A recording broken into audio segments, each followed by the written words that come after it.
हम हैं देश के एकमात्र ग्रामीण नारीवादी न्यूज चैनल। हमारा समर्थन करें, यूट्यूब चैनल सब्सक्राइब करें, खबरें लाइक करें और वेबसाइट पर सदस्य बनें। आज हम खड़े हैं करबी बस अड्डा के पास।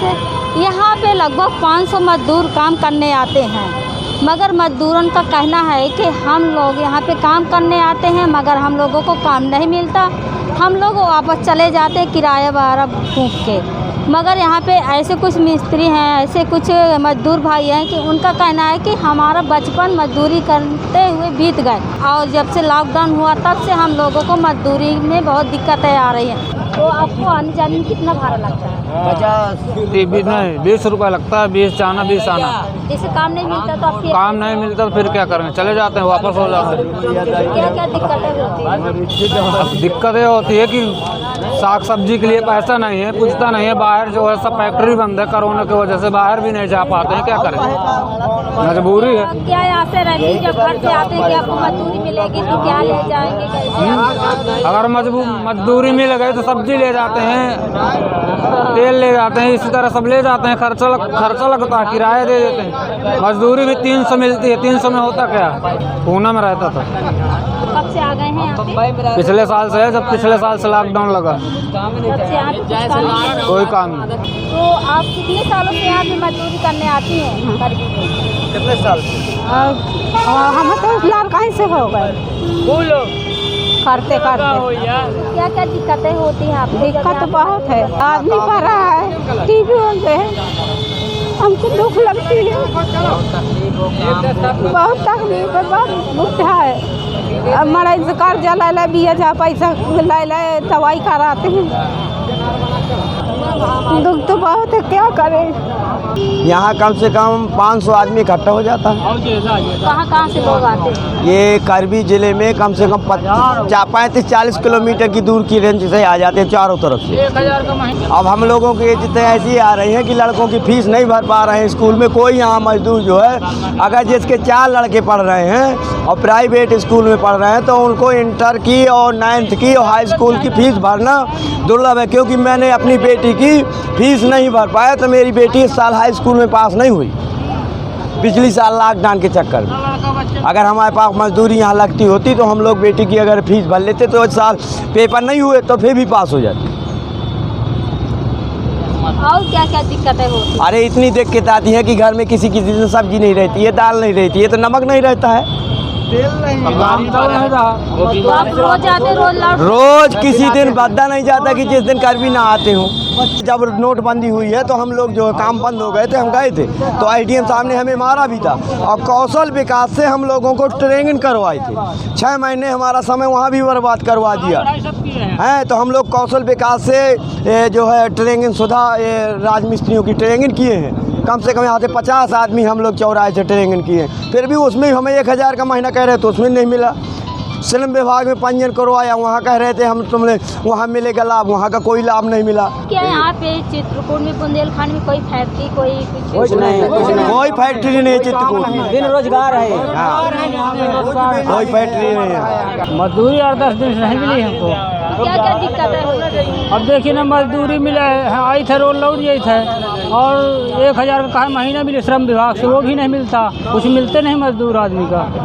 कब कराएं आप पंजीकरण? पंजीकरण हो गया करीब वही 4-5 साल हो गया। हाँ, 4-5 साल हो गया। तो आपका काम नहीं मिलता तो किस तरह से अपना घर का परिवार? अरे किसी तरह चलता है, अब क्या करिए, जब नहीं मजदूरी मिलती तो क्या करें, कोई किसी तरह काम चलता है, बस हो गया, अब क्या है। हमारे यहाँ पे जो श्रम विभाग में उत्तर प्रदेश जो बोर्ड द्वारा, जो BOCW बोर्ड द्वारा जो योजना संचालित की जा रही थी, सरकार ने उसमें एक कदम और आगे बढ़ के जनहित में, पब्लिक के हित में ये कर दिया है कि अब किसी भी श्रमिक को हमारे ऑफिस आने या चक्कर लगाने की आवश्यकता नहीं है। वो अपने गांव में या नज़दीकी जनसेवा केंद्र में, जहां उसके लिए उपयुक्त हो, जहां उसके लिए सुविधा हो, वहां पर जाके अपने समस्त कागजात लेकर के, कागज़ भी CSC के व्यक्ति को पता है, वहां से जाकर के अपना श्रम विभाग में पंजीयन करा सकता है, अपना नवीनीकरण करा सकता है इसके अलावा जो उसको योजनाओं के आवेदन करने हैं जिसमें उसको लाभ मिल रहा है, वो आवेदन भी वो CSC से जाके करा सकता है। उसको किसी भी मामले में ऑफिस आने की आवश्यकता नहीं है। बस वो इतना ध्यान रखे कि जो उसके डॉक्यूमेंट CSC से कराए वो सही हों। अब तरह का लाभ मिलेगा? जितनी भी सरकार ने योजनाएं चलाई हैं, जैसे कि मातृत्व तो शिशु हित लाभ है, जब भी कोई महिला प्रेग्नेंट होती है तो डिलीवरी के बाद जो उसको धनराशि प्राप्त होती है, या कोई भी मजदूर श्रमिक अपनी बेटी की शादी करता है, शादी के उपरांत जो हमारे यहाँ लाभ मिलता है, या फिर हमारे यहाँ मेधावी छात्रवृत्ति है, या हमारे संत रविदास शिक्षा सहायता योजना है। इन योजनाओं में भी इस तरह की जितनी भी, या फिर हमारे यहाँ जो दुर्घटना बीमा योजना होती है, जैसे मृत्यु विकलांगता होती है, तो उसमें जो भी आवेदन होते हैं वो समस्त आवेदन आप जनसेवा केंद्र जाकर करा सकते हैं। ये तो लेबर के लिए बहुत सुविधा वाला कदम है। अभी सरकार ने दो योजनाएं और चलाई हैं जो सामाजिक असंगठित क्षेत्र के लिए सामाजिक सुरक्षा बोर्ड के तहत है। इसमें सरकार ने 2 योजनाएं चलाई हैं। पहली योजना है मुख्यमंत्री दुर्घटना बीमा योजना। इसमें ये है कि कोई भी लेबर यदि हम उसका असंगठित क्षेत्र में सामाजिक सुरक्षा बोर्ड के अंतर्गत रजिस्ट्रेशन होता है, तो उस रजिस्ट्रेशन में यदि कोई लेबर इस रजिस्ट्रेशन के बाद दुर्घटनाग्रस्त हो जाता है या उसमें किसी भी प्रकार की विकलांगता हो जाती है, तो उसमें सरकार ने इनको 2 लाख रुपए धनराशि प्रदान की जाएगी लेबर को। दूसरा है मुख्यमंत्री जन आरोग्य योजना। ये भी योजना उसी तरह की है। इसमें यह है कि व्यक्ति अपना इलाज 5 लाख रुपए तक का इलाज यदि उसका कार्ड बना हुआ है तो उसको ऑनलाइन अप्लाई करके कैशलेस इलाज है, निःशुल्क इलाज है। इसमें कोई किसी भी प्रकार की उसके जो पैसा उसका खर्च हुआ है तो पुनः सरकार उसके खाते में जितनी उसका खर्च हो गया धनराशि वापस आ जाएगी। इसके लिए सरकार ने क्या किया है कि 5 साल तक का इसका एक बार में ही कार्ड बनेगा, जिसमें आपको Aadhaar card, ration card, mobile number, एक फ़ोटो और बैंक पासबुक की कॉपी लगना है। 5 साल तक होगा। इसमें फ़ीस है 60 रुपये है। इसमें हो सकता है CSC का भी कुछ अपना जो चार्ज लगता हो, 65 रुपये लगता हो या 62 रुपये जो भी हो, CSC वाले अपना लेते हैं। इस योजना में भी www.upssb.in पर है, जो मैं अभी आपको उपलब्ध करा दूंगा आवेदन फार्म और उस पर जाके वो अपना जनसेवा केंद्र से करा सकते हैं। इस योजना में भी किसी भी लेबर को हमारे ऑफिस आने की आवश्यकता नहीं है। मतलब मेरे कहने का ये कि अब श्रमिक के लिए बहुत सुविधाजनक हो गया है कि वो अपने निकटतम जनसेवा केंद्र से करा सकता है। नहीं, श्रम विभाग किसी भी श्रमिक को रोज़गार उपलब्ध नहीं कराता।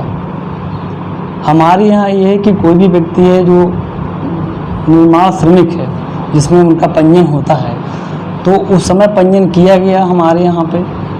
अभी पिछली साल 29,000 पंजीयन था, आज के दिनांक में लगभग 60,000 पंजीयन है। तो कोविड में कम से कम 25,000 से ज़्यादा पंजीयन किया गया, बड़ी मात्रा में किया गया। और शायद ही कोई जनपद में मनरेगा श्रमिक होगा जिसका पंजीयन नहीं होगा, इत्तेफाक से हो सकता छूटा हो। अब तो सरकार ने चूँकि इसको और सुविधाकारक बनाने के लिए कि व्यक्ति को चक्कर न लगाना पड़े, अधिक से अधिक मात्रा में पंजीयन हो, तो इसलिए अब तो लगभग जन जागरूकता है ही और सरकार ने इसको जन सुविधा केंद्र से कर दिया, तो और पंजीयन अब बढ़ेगा।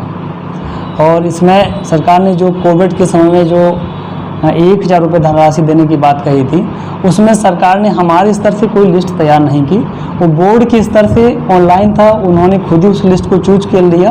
और कोविड के समय यहाँ पर 6243 लोगों को 1,000 रुपये की धनराशि पहुँचाई गई। वो भी योजना हमारे स्तर से संचालित नहीं हुई कि जनपद कार्यालय ने उसको लिस्ट नहीं दी है, बोर्ड ने स्वतः ही लोगों को अपनी लिस्ट को चयनित कर लिया और लाभ पहुँचाया है। और इसमें 45 प्रकार की श्रेणियाँ सरकार ने दी है संगठित क्षेत्र में। रिक्शा चालक हैं, कूड़ा बीनने वाले हैं, घरेलू चालक हैं, फेरी लगाने वाले हैं, मैकेनिक हैं, घर में काम करने वाली महिलाएं हैं, खेती में काम करने वाले लोग हैं, पशुपालन हैं, रसोइया हैं, समाचार बांटने वाले हैं, चरवाहा हैं, मीट पे काम करने वाले हैं, डेयरी श्रमिक हैं, कांच की दुकानों पर हैं, मोची जुलाहा हैं, ठेला चलाने वाले हैं, जो लाइट उठाने वाले हैं, इसमें कैटरिंग करने वाले, इस तरह की 45 श्रेणियां हैं। लगभग कोई भी व्यक्ति इससे अछूता नहीं है जिसका पंजीयन ना किया जा सके। सबका पंजीयन असंगठित क्षेत्र में सामाजिक सुरक्षा बोर्ड द्वारा ऑनलाइन जनसेवा केंद्र के माध्यम से किया जा रहा है। खबर लहरिया, आपकी खबर आपकी भाषा।